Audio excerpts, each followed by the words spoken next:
এক ফুটপাথে বসে থাকা এক দরিদ্র মানুষের প্রতি প্রতিদিন সাহায্যের হাত বাড়িয়ে দিত এক তরুণী। কিন্তু একদিন সেই মানুষ যা করল তাতে মানবতার হৃদয় কেঁপে উঠল। বন্ধুরা, এই গল্প এক অসাধারণ সম্পর্কের, যেখানে ভালোবাসার চেহারা বা অবস্থার বাধা মানে না। এটি এমন এক গল্প যা আমাদের শেখায় মানুষের আসল রূপ তার হৃদয়ের গভীরে লুকিয়ে থাকে। সন্ধ্যার সময় ছিল। অফিস থেকে ফিরতে ফিরতে শ্রীমা তার স্কুটিতে পাড়ার রাস্তা দিয়ে যাচ্ছিল। সারাদিনের ক্লান্তি তার মুখে স্পষ্ট ফুটে উঠছিল। ট্রাফিকের শব্দ, গাড়ির হর্ন আর রাস্তার পাশে ছুটোছুটির মাঝে তার মন শুধু তাড়াতাড়ি বাড়ি পৌঁছতে চাইছিল। কিন্তু তখনই তার চোখ পড়ল ফুটপাথে বসে থাকা এক দরিদ্র মানুষের দিকে। ছেঁড়া পুরনো কাপড়, এলোমেলো চুল আর হাতে প্রসারিত একটা কোঠরা। ধুলোমাখা মুখ এমন যেন বছরের পর বছর ধরে স্নান করেনি। সেই মুহূর্তে শ্রীমার স্কুটি নিজে থেকেই ধীরে হয়ে গেল। সে অনেকদিন ধরে এই রাস্তা দিয়ে যাতায়াত করছিল এবং প্রতিদিন ওই একই জায়গায় তাকে বসে থাকতে দেখত। সে ভাবল, এই লোকটা প্রতিদিন এখানে বসে থাকে, জানি না কেন আজ তাকে দেখে আমার মন কেমন পড়ে গেল। সে স্কুটি থামালো, পার্স থেকে একটা টাকা বের করে তার কোটরায় দিয়ে বলল, এখন খুচরো নেই, এটা রাখো। দরিদ্র মানুষটি কিছু না বলে তার দিকে তাকালো এবং মৃদু হাসি দিল, কিন্তু তার চোখ যেন চুপচাপ অনেক কিছু বলছিল। সেই চোখ শ্রীমার মুখ থেকে সরছিল না। শ্রীমার একটা অদ্ভুত অনুভূতি হলো। সে তৎক্ষণাৎ স্কুটি স্টার্ট করে বাড়ির দিকে রওনা হয়ে গেল, কিন্তু পথে সেই চোখ দুটো তাকে বারবার বিরক্ত করছিল। পরের দিন আবার একই ঘটনা ঘটল। অফিস থেকে ফিরতেই সে যখন তার পাড়ার মোড়ে পৌঁছল, দরিদ্র মানুষটি উঠে তার কাছে এলো। এবার সে হেসে হাত বাড়ালো। শ্রীমা আবার পকেট থেকে কিছু মুদ্রা বের করে তাকে দিয়ে দিল, কিন্তু তার মনে প্রশ্ন জাগছিল, এই লোকটা আমাকে এভাবে কেন দেখে? শুধু টাকার জন্য কি প্রতিদিন অপেক্ষা করে, নাকি এর পেছনে অন্য কিছু আছে? দিন যেতে লাগলো। এখন তো এটা প্রতিদিনের রুটিন হয়ে গেল। শ্রীমা যখনই ওই রাস্তার ওই জায়গায় পৌঁছত, ফুটপাতের ওই দরিদ্র মানুষটি তার সামনে এসে দাঁড়াতো। সে টাকা দিত আর সে কিছু না বলে অনেকক্ষণ ধরে তাকে দেখত। একদিন শ্রীমা অফিস থেকে ফিরে জানালায় দাঁড়িয়েছিল। নিচে তাকিয়ে দেখল সেই দরিদ্র মানুষটি তার বাড়ির আশপাশে ঘুরছে। তার মন আবার গলে গেল। সে চিৎকার করে বলল, থামো, খাবার নিয়ে নাও। সে তাড়াতাড়ি রান্নাঘরে গেল, মাকে বলল, কিছু খাবার প্যাক করে দাও। তারপর দরজায় গিয়ে ডিব্বাটা তার হাতে দিল। কিন্তু খাবার নেওয়ার সময়ও তার চোখ শুধু শ্রীমার ওপর স্থির ছিল, যেন তার মধ্যে কোনো গভীর গল্প লুকিয়ে আছে। শ্রীমা ভয় আর দয়ার মাঝে আটকা পড়ল। দরজা ঝটকা দিয়ে বন্ধ করে দিল, কিন্তু সারা রাত পাশ ফিরে ঘুমাতে পারল না। তার মা যখন দেখল যে সে প্রতিদিন ওই দরিদ্র মানুষটিকে খাবার দিচ্ছে, তখন হেসে বলল, মা, কোনো ক্ষুধার্তকে খাবার দেওয়া পুণ্যের কাজ, ভগবান তোমাকে এর ফল নিশ্চয়ই দেবেন। শ্রীমা মাথা নাড়ল, কিন্তু মনে ঝড় উঠছিল। সে বুঝতে পারছিল না কেন প্রতিদিন ওই লোকটার চোখ তার পিছু নেয়। এখন অবস্থা এমন হয়ে গেল যে যখনই শ্রীমা অফিস থেকে ফিরত, তার পা নিজে থেকেই ফুটপাতের দিকে মুড়ত। তার মন বলতো, হয়তো আজও সে এখানে থাকবে। আর সত্যিই সে সেখানে বসে থাকত। ধীরে ধীরে এটা একটা অদ্ভুত সম্পর্কে পরিণত হলো। কথা না বলে শুধু চোখে চোখে কথা বলা সম্পর্ক। শ্রীমা নিজেকে প্রশ্ন করত, এটা কি শুধুই একজন দরিদ্র মানুষ, নাকি এর পেছনে অন্য কোনো সত্য লুকিয়ে আছে? কিন্তু এক সন্ধ্যায় যখন সে তাকে খাবার দিল, হঠাৎ দরিদ্র মানুষটি তার হাত ধরে ফেলল। শ্রীমা চমকে উঠল, তার চোখে ভয় স্পষ্ট ফুটে উঠল। সে তৎক্ষণাৎ হাত ছাড়ানোর চেষ্টা করল, কিন্তু লোকটা ধীরে ধীরে বলল, ভয় পাবেন না ম্যাডাম, আমি শুধু একটা কথা বলতে চাই। শ্রীমা ভুরু তুলে বলল, কি কথা? যদি টাকার দরকার হয় তাহলে স্পষ্ট করে বলো, কিন্তু এভাবে হাত ধরা একদম সহ্য করব না। দরিদ্র মানুষটি মাথা নিচু করে ধীরে বলল, আমার আপনার টাকার দরকার নেই, আপনার হৃদয়ের দরকার। আমি আপনাকে পছন্দ করে ফেলেছি। যখনই আপনার মুখ দেখি, আমার সমস্ত ক্ষুধা, সমস্ত কষ্ট যেন ভুলে যায়। শ্রীমার কানে যেন বিশ্বাসই হলো না। সে রেগে গিয়ে ধমক দিয়ে বলল, তোমার লজ্জা করে না? নিজের অবস্থা দেখেছো? একজন দরিদ্র মানুষ হয়ে এমন কথা বলছো? আমি শুধু মানবতার খাতিরে তোমার সাহায্য করি, আর তুমি এটাকে ভালোবাসা ভেবে বসে আছো? তার কথা শুনেও দরিদ্র মানুষটির চোখে কোনো ভয় এলো না। সে ধীর কিন্তু দৃঢ় কণ্ঠে বলল, ভালোবাসা অবস্থা দেখে হয় না ম্যাডাম। যখন হৃদয় কারোর প্রতি ঝুঁকে যায়, তখন সামনের মানুষ দরিদ্র হোক বা রাজা, তাতে কোনো ফারাক পড়ে না। আমি জানি আপনি আমার থেকে অনেক উঁচুতে, কিন্তু হৃদয়ের কি করব? আপনাকে চাইতে নিজেকে থামাতে পারছি না। শ্রীমার রাগে কেঁপে উঠল। সে খাবার তার হাতে গুজে দিয়ে দরজা জোরে বন্ধ করে দিল। কিন্তু সারা রাত তার কানে সেই কথাগুলো বাজতে থাকল, ভালোবাসা অবস্থা দেখে হয় না। পরের দিন সে তার বান্ধবীকে সবকিছু বলল। বান্ধবী হেসে বলল, আরে পাগল, এটা সব একটা চাল। দরিদ্র মানুষটা ভাবছে যদি তোমাকে ভাসাতে পারে তাহলে তোর কামাইয়ের উপর অয়েশ করবে, নইলে দরিদ্র মানুষের ভালোবাসার কি মানে। শ্রীমার তার কথা ঠিক মনে হলো। সে ঠিক করল এবার থেকে যদি দরিদ্র মানুষটি এমন কথা বলে তাকে পুলিশে দেওয়ার ভয় দেখাবে। আর সত্যি পরের দিন যখন সে আবার সেই কথাগুলো বলল, শ্রীমা কঠোরভাবে বলল, দেখো, আমি তোমাকে শুধু ক্ষুধা মেটানোর জন্য খাবার দিই, যদি আবার এমন অসভ্যতা করো তাহলে পুরো পাড়ায় চিৎকার করে দেব আর পুলিশ ডাকব, বুঝেছ? কিন্তু তার প্রত্যাশার বিপরীতে দরিদ্র মানুষটি হেসে উঠল। তার চোখে সেই একই জেদ, সেই একই চাওয়া ঝকঝক করছিল। সে বলল, আপনি চাইলে দুনিয়াকে ভয় দেখাতে পারেন, কিন্তু আমাকে নয়। আমার তো শুধু আপনাকে চাই। আপনি পরিষ্কার বলে দিন আপনি আমাকে চান কি না।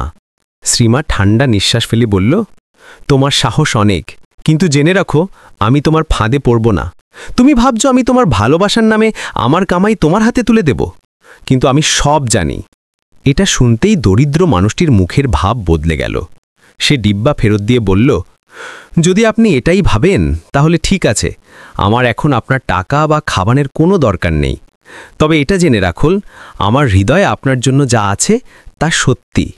এটা বলে সে চলে গেল। শ্রীমা দরজায় দাঁড়িয়ে রইল, হাতে ডিব্বা ধরে, চোখে প্রশ্ন নিয়ে।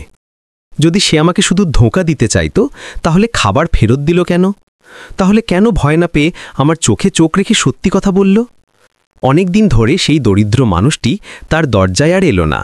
এখন শ্রীমা যখন অফিস থেকে ফিরত তার চোখ অজান্তেই তাকে খুঁজতে শুরু করত, কিন্তু না ফুটপাথে না দরজায়। মাও জিজ্ঞাসা করল, মা, ওই লোকটা এখন আর আসে না কেন? শ্রীমা উদাসীনভাবে উত্তর দিল, জানি না মা, হয়তো অন্য কোথাও চলে গেছে। কিন্তু তার মনের কোথাও না কোথাও তার অভাব অনুভব করছিল। যে চোখ দুটো প্রতিদিন তার জন্য অপেক্ষা করত সেগুলো এখন অদৃশ্য। যে নীরবতা তার হৃদয়কে বিচলিত করত সেই নীরবতা এখন তাকে আরও অস্থির করে তুলছিল। কয়েক সপ্তাহ কেটে গেল। ফুটপাথে বসা সেই দরিদ্র মানুষটি আর কোথাও দেখা যেত না। প্রথমে শ্রীমার মনে শান্তি লাগল যে এখন সে আর অদ্ভুত কথা বলবে না, কিন্তু ধীরে ধীরে তার অভ্যাস যেন হয়ে গিয়েছিল। অফিস থেকে ফিরেই তার নজর সেই জায়গায় আটকে যেত যেখানে সে বসত, কিন্তু খালি ফুটপাত দেখে তার মন খালি খালি লাগত। এক রাতে বিছানায় শুয়ে শ্রীমা ভাবছিল, যদি সে আমাকে শুধু ধোঁকা দিতে চাইত তাহলে খাবার ফেরত দিয়ে চলে গেল কেন? তাহলে কেন ভয় না পেয়ে আমার চোখে চোখ রেখে সত্যি কথা বলল? অনেক দিন ধরেই সেই দরিদ্র মানুষটি তার দরজায় আর এলো না। এখন শ্রীমা যখন অফিস থেকে ফিরত তার চোখ অজান্তেই তাকে খুঁজতে শুরু করত, কিন্তু না ফুটপাথে না দরজায়। মাও জিজ্ঞাসা করল, মা, ওই লোকটা এখন আর আসে না কেন? শ্রীমা উদাসীনভাবে উত্তর দিল, জানি না মা, হয়তো অন্য কোথাও চলে গেছে। কিন্তু তার মনের কোথাও না কোথাও তার অভাব অনুভব করছিল। যে চোখ দুটো প্রতিদিন তার জন্য অপেক্ষা করত সেগুলো এখন অদৃশ্য। যে নীরবতা তার হৃদয়কে বিচলিত করত সেই নীরবতা এখন তাকে আরও অস্থির করে তুলছিল। কয়েক সপ্তাহ কেটে গেল। ফুটপাথে বসা সেই দরিদ্র মানুষটি আর কোথাও দেখা যেত না। প্রথমে শ্রীমার মনে শান্তি লাগল যে এখন সে আর অদ্ভুত কথা বলবে না, কিন্তু ধীরে ধীরে তার অভ্যাস যেন হয়ে গিয়েছিল। অফিস থেকে ফিরেই তার নজর সেই জায়গায় আটকে যেত যেখানে সে বসত, কিন্তু খালি ফুটপাত দেখে তার মন খালি খালি লাগত। এক রাতে বিছানায় শুয়ে শ্রীমা ভাবছিল, যদি সে আমাকে শুধু ধোঁকা দিতে চাইত তাহলে আমার প্রত্যাখ্যানের পরেও আমার পিছু নিত, কিন্তু সে তো খাবারও ফেরত দিয়ে চলে গেল। সত্যিই কি তার নিয়ত পরিষ্কার ছিল? তার চোখে যে ভালোবাসা আমি দেখেছিলাম তা কি সত্যিই ছিল? সে অস্থির হয়ে পাশ ফিরছিল। তার মনে কোথাও না কোথাও এই লোকটার জন্য কোমলতা জন্ম নিচ্ছিল। তারপর একদিন, সপ্তাহের পর সপ্তাহ পর, হঠাৎ সে তাকে রাস্তায় দেখতে পেল। শ্রীমা তার স্কুটিতে ছিল আর দরিদ্র মানুষটি ফুটপাত থেকে উঠে তার দিকে এগিয়ে এলো। কিন্তু এবার সে না হাত বাড়ালো না টাকা চাইল, শুধু তার দিকে তাকিয়ে রইল এবং ধীরে বলল, আপনি কেমন আছেন? শ্রীমা কয়েক মুহূর্তের জন্য থমকে গেল। এই প্রথমবার সে তার সঙ্গে সরাসরি কথা বলল। সে বলল, ঠিক আছি, তুমি এতদিন কোথায় ছিলে? দরিদ্র মানুষটি হেসে বলল, একটু অসুস্থ হয়ে পড়েছিলাম, এখন ঠিক আছি। তার কণ্ঠে সত্যতা ছিল। শ্রীমার মন আরও গলে গেল। সে পার্স থেকে টাকা বের করে দিতে চাইল, কিন্তু সে মাথা নেড়ে না করে দিল। না, এখন আমার আপনার ভিক্ষার দরকার নেই। যদি আপনি কিছু দিতেই চান তাহলে আপনার মুখের হাসি দিন। শ্রীমার মুখ লাল হয়ে গেল। সে তাড়াতাড়ি স্কুটি স্টার্ট করে চলে গেল, কিন্তু তার কানে তার কথাগুলো বাজতে থাকল। আপনার হাসি। এখন অবস্থা এমন হয়ে গেল যে যখনই সে তাকে কোথাও দেখত, শ্রীমা নিজেও হেসে তাকে দেখত। দুজনের মাঝে নীরব দৃষ্টি সম্পর্ক গভীর হতে লাগল। ধীরে ধীরে শ্রীমার চিন্তাভাবনা বদলেতে শুরু করল। তার মনে হতে লাগল যে হয়তো এই দরিদ্র মানুষটির হৃদয়ে তার জন্য সত্যিই সত্যি ভালোবাসা আছে। আর যদি ভালোবাসা সত্যি হয়, তাহলে মানুষের চেহারা বা অবস্থা কোনো মানে রাখে না। একদিন সে সাহস করে তাকে জিজ্ঞাসা করল, তুমি আমাকে ভালোবাসো কেন? তুমি আমার মধ্যে এমন কি দেখলে? দরিদ্র মানুষটি ঠান্ডা নিঃশ্বাস নিয়ে বলল, ম্যাডাম, আমি শুনেছি আপনি আপনার ভাই বোনেদের জন্য নিজের বিয়ে পিছিয়ে রাখছেন। আপনি নিজের সুখকে বিসর্জন দিচ্ছেন। এমন মানুষ এই দুনিয়ায় খুব কম আছে। যখন প্রথমবার আমি আপনার চোখে তাকালাম, তখন বুঝলাম আপনি শুধু সুন্দর নন, একজন অসাধারণ মানুষও। আর আমি তো একজন গরিব, কিন্তু হৃদয় থেকে আপনাকে চাইতে লাগলাম। তার কথা শুনে শ্রীমার চোখ ভিজে এলো। সে ভাবল, আমার পুরো জীবন মা আর ভাই বোনেদের জন্যই কেটে গেল। কেউ কখনো আমার কথা ভাবেনি। আর এই লোকটা, যদিও দরিদ্র, আমার কষ্ট বোঝে, আমার ত্যাগের মূল্য দেয়। ধীরে ধীরে সেও তার ভালোবাসায় ডুবে যেতে লাগল। এখন সে প্রতিদিন অফিস থেকে ফিরে তার জন্য খাবার প্যাক করত এবং দরজায় দাঁড়িয়ে তার অপেক্ষা করত। কথা বেশি হতো না, কিন্তু চোখ সবকিছু বলে দিত। শ্রীমা তার মনে একটা সিদ্ধান্ত নিয়ে ফেলেছিল, যদি সে সত্যি আমাকে চায়, তাহলে আমি তাকে গ্রহণ করব। সে দরিদ্র হলেও আমি তাকে ছোটখাটো কাজ শুরু করিয়ে নেব। আমার টাকার দরকার নেই, ভালোবাসার দরকার। কিন্তু তখনই ভাগ্য যেন অন্য খেলা শুরু করল। একদিন থেকে দুদিন, দুদিন থেকে 3 দিন, তারপর সপ্তাহ কেটে গেল। সেই দরিদ্র মানুষটি আবার হঠাৎ অদৃশ্য হয়ে গেল। না ফুটপাথে, না পাড়ায়, না অন্য কোথাও। শ্রীমা অস্থির হয়ে উঠল। তার মনে নানা রকম চিন্তা আসতে লাগল। কোথাও অসুস্থ হয়ে হাসপাতালে পড়ে নেই তো? কোনো দুর্ঘটনার শিকার হয়নি তো? নাকি সত্যি আমাকে ধোঁকা দিয়ে চলে গেছে? দিনরাত তার চোখ শুধু তাকে খুঁজত। অফিসে বসে থাকলেও জানালা দিয়ে বাইরে তাকাতো। হয়তো কোথাও দেখা যায়। পথ বদল করে যেত, হয়তো কোথাও দেখা হয়ে যায়। কিন্তু ফলাফল শুধু খালি রাস্তা আর খালি অপেক্ষা। ধীরে ধীরে মাস কেটে গেল, কিন্তু তার হৃদয় থেকে তার স্মৃতি যায়নি। তার হাসি, তার চোখের সত্যতা আর তার আপনার হাসি চাই বলা, সব যেন তার হৃদয়ে বসে গিয়েছিল। তার মনে কোথাও না কোথাও এখনো আশা ছিল যে হয়তো সে ফিরে আসবে। কিন্তু মাসের পর মাস কেটে গেল, কোনো খবর এলো না। এরই মাঝে বাড়ির দায়িত্ব আরও বেড়ে গেল। ছোট বোনের পড়াশোনা শেষ হলো এবং তাকে চাকরিও মিলল। মায়ের চোখে এখন একটাই চিন্তা ছিল, শ্রীমার বিয়ে। একদিন মা স্পষ্ট বলল, মা, এখন আর তোর জেদ মানব না। তুই ভাই বোনদের জন্য অনেক ত্যাগ করেছিস, এখন তোকে নিজের সংসার পাততেই হবে। শ্রীমা মাথা নিচু করল। তার হৃদয় তখনও সেই অজানা দরিদ্র মানুষটির সঙ্গে জড়িয়েছিল, কিন্তু মায়ের সামনে কিছু বলতে পারল না। সে জানত মা তার ত্যাগ বোঝে, কিন্তু মায়েরও অধিকার আছে যে মেয়েকে সুখী দেখতে চায়। কয়েক সপ্তাহের মধ্যেই মা বিয়ের জন্য পাত্র খুঁজতে শুরু করল। এক রবিবারে পাত্রপক্ষ বাড়িতে আসতে চলেছিল। মা বলল, ভালো করে সেজে নিস, এখন তোর বয়স বেরিয়ে যাচ্ছে। শ্রীমার মনে যেন ঝড় উঠল। তার মনে হলো সে তার জীবনের সবচেয়ে বড় রহস্য মাকে বলে দেবে, যে সে ইতিমধ্যেই কাউকে ভালোবাসে। কিন্তু সে নিজেই দ্বিধায় ছিল। সে তো মাসের পর মাস ধরে নিখোঁজ। সত্যি কি তার জন্য অপেক্ষা করা ঠিক? রবিবার এলো, পাত্রপক্ষ বাড়িতে এলো। মা তাকে ভালো কাপড় পরতে বলল, কিন্তু সে সাধারণ সালোয়ার স্যুটি পরল। মুখে কোনো মেকআপ নেই। সে চুপচাপ গিয়ে বৈঠকখানায় বসল। পাত্রের মা নানা রকম প্রশ্ন করছিল। পড়াশোনা কতদূর? কোথায় চাকরি করো? রান্না জানো? শ্রীমা মাথা নিচু করে হ্যাঁ বা নাতে উত্তর দিচ্ছিল। তার মন অন্য চিন্তায় ডুবেছিল। চোখে সামান্য ভিজে ভাব, কিন্তু সে কোনো মতে চোখের পানি আটকে রেখেছিল। হঠাৎ দরজা জোরে খুলল। সবার নজর সেদিকে গেল। সেখানে দাঁড়িয়েছিল এক যুবক, পরিষ্কার কাপড়ে, চোখে অদ্ভুত এক অস্থিরতা। সে জোরে ডাকল, শ্রীমা। শ্রীমা যেন চেয়ার থেকে লাফিয়ে উঠল। কণ্ঠটা চেনা। সে ভালো করে তাকালো এবং তার হুঁশ উড়ে গেল। অর্জুন! তার মুখ থেকে অজান্তেই বেরিয়ে গেল। ঘরে নিস্তব্ধতা ছড়িয়ে পড়ল। পাত্রপক্ষের মা রেগে উঠে দাঁড়িয়ে বলল, একে? এর কি আগে থেকেই কোনো প্রেমিক আছে? মা ভয় পেয়ে বলল, না না বৌদি, আমরা এই ছেলে থেকে চিনি না। কিন্তু সেই যুবক এগিয়ে এলো এবং সবার সামনে বলল, আমার নাম অর্জুন, আমি শ্রীমাকে ভালোবাসি। আমি ওকে অন্য কারো হতে দেখতে পারবো না। তার কথা শুনে বাড়িতে হইচই পড়ে গেল। পাত্রপক্ষ রেগে তৎক্ষণাৎ চলে গেল। মা লজ্জায় ঘামছিল। ভাই রেগে অর্জুনের কলার ধরে ফেলল। কে তুমি? আমার বোনের নাম নিয়ে এখানে তামাশা করছো কেন? অর্জুন তার হাত সরিয়ে বলল, আমি কোনো গুন্ডা নই, আমি আপনাদের সঙ্গে সম্মানের সঙ্গে কথা বলতে চাই। কিন্তু সত্যি এই যে আমি শ্রীমাকে ভালোবাসি। শ্রীমার চোখ ভিজে গিয়েছিল, তার হৃদয় ধরফর করছিল। মাসের পর মাস পরে তার সামনে দাঁড়িয়ে সেই দরিদ্র মানুষ, যাকে সে দরিদ্র মানুষ ভেবেছিল। কিন্তু আজ সেই দরিদ্র মানুষ যেন বদলে গিয়েছিল। পরিষ্কার কাপড়, আত্মবিশ্বাসে ভরা মুখ, আর চোখে সেই পুরনো চাওয়া। শ্রীমা কাঁপা কণ্ঠে বলল, তুমি তুমি অর্জুন, কিন্তু তুমি তো দরিদ্র মানুষ ছিলে, তাহলে এসব কিভাবে? অর্জুন গভীর নিঃশ্বাস নিয়ে ধীরে বলল, শ্রীমা, সত্যি বলার সময় এসেছে। আমি আসলে একজন আন্ডারকভার পুলিশ অফিসার। শহরে শিশু চুরির একটা বিপজ্জনক গ্যাং সক্রিয় ছিল। আমাকে তাদের ধরার দায়িত্ব দেওয়া হয়েছিল, আর তাদের কাছে পৌঁছানোর একমাত্র উপায় ছিল দরিদ্র মানুষের ভেক ধরা। কারণ তারাই দরিদ্র মানুষের ভেকে পাড়ায় ঘুরত আর বাচ্চাদের ফুসলিয়ে নিয়ে যেত। সবাই বিস্ময়ে তার কথা শুনছিল।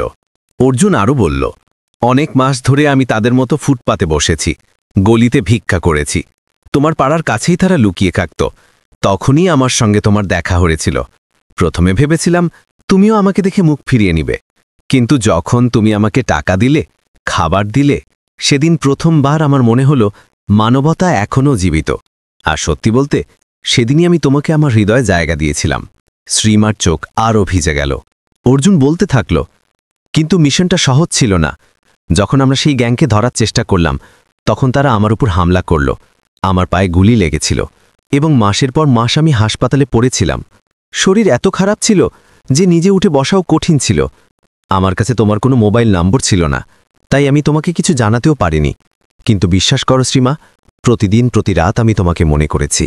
এটা বলতে বলতে অর্জুন তার প্যান্টের পা উঠিয়ে পায়ের ক্ষত সবাইকে দেখালো। ঘরে নীরবতা ছড়িয়ে পড়ল। মায়ের মুখেও এখন চিন্তার জায়গায় বিশ্বাস ফুটে উঠছিল। ভাই ধীরে কলার ছেড়ে দিয়ে বলল, তাহলে এটা সত্যি? অর্জুন মাথা নাড়ল। হ্যাঁ, আর আজ আমি এখানে শুধু একজন পুলিশ অফিসার হিসেবে নয়, একজন মানুষ হিসেবে এসেছি। আমি শ্রীমাকে ভালোবাসি। আমি প্রতিজ্ঞা করছি যে ওকে রানীর মতো রাখব, এবং ওর পরিবারের সমস্ত দায়িত্ব আপনার ছেলের মতো পালন করব।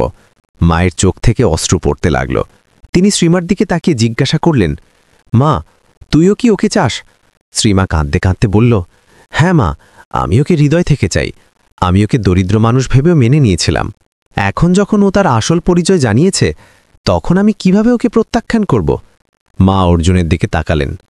যদি তোমার নিয়ত সত্যিই পরিষ্কার হয়, তাহলে আমি আমার মেয়েকে তোমার হাতে তুলে দিতে প্রস্তুত। কিন্তু মনে রেখিস, ওকে কখনো কষ্ট দিবি না। অর্জুন মায়ের পা ছুঁয়ে বলল, আপনি নিশ্চিন্ত থাকুন, এটা এখন শুধু আপনার মেয়ে নয়, আমার জীবন। কয়েকদিন পরই দুই পরিবারের সম্মতিতে শ্রীমা আর অর্জুনের বিয়ে হয়ে গেল। বিয়ের পর অর্জুন শুধু শ্রীমাকে রানীর মতো রাখল না, তার মা এবং ভাই বোনদেরও নিজের পরিবারের মতো গ্রহণ করল। সে সত্যিই তাদের বাড়ির ছেলে হয়ে গেল। শ্রীমার মা প্রায়ই বলতেন, মা, আমি তোকে বলেছিলাম না, ভগবান তোর ত্যাগের ফল নিশ্চয় দেবেন। দেখ, আজ তুই এমন স্বামী পেয়েছিস যে তোকে রানী করে রেখেছে। আর সত্যি অর্জুন তা প্রমাণ করল। শ্রীমা এখন আর চাকরি করত না। অর্জুনের জেদ ছিল যে সে বাড়ি আর পরিবার সামলাক, বাকি সব দায়িত্ব সে নিজে নেবে। ধীরে ধীরে বাড়িতে সুখ ফিরে এলো। মায়ের মুখে হাসি ফুটল। ভাই বোনরাও তাদের নিজ নিজ কেরিয়ারে এগিয়ে গেল। আর শ্রীমা, যে তার যৌবনদার পরিবারের জন্য উৎসর্গ করেছিল, তাকে অবশেষে সত্যি ভালোবাসা মিলল। বন্ধুরা, তখনও মানুষকে তার চেহারা দিয়ে বিচার করো না। ছেঁড়া পুরনো কাপড় পরা একজন দরিদ্র মানুষও হৃদয় সোনার মতো হতে পারে। আর কখনো কখনো সেই মানুষই তোমার জীবনের সবচেয়ে বড় সহায় হয়ে ওঠে। তুমিও কি মনে করো যে মানুষের আসল পরিচয় তার কর্ম আর হৃদয় থাকে, তার কাপড় বা অবস্থায় নয়? মন্তব্য করে নিশ্চয় জানাও। আর হ্যাঁ, যদি এই গল্প তোমার হৃদয়ে ছুঁয়ে থাকে, তাহলে ভিডিওটি লাইক করো, শেয়ার করো। পরের ভিডিওতে আবার দেখা হবে। ততক্ষণ মানবতা বজায় রাখো, ভালো কাজ ছড়িয়ে দাও, আর হৃদয়ে আশা জাগিয়ে রাখো।